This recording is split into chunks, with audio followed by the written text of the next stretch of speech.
现在台风转向而且一系数变，一日数经，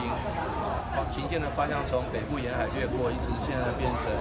要可能登陆在这个屏东之间，台东跟屏东之间登陆，由台南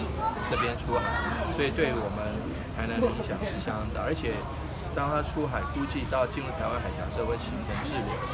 所以说大概到礼拜2到礼拜3才能解除台风警报，所以对我们来讲非常严峻的考验，不管是雨量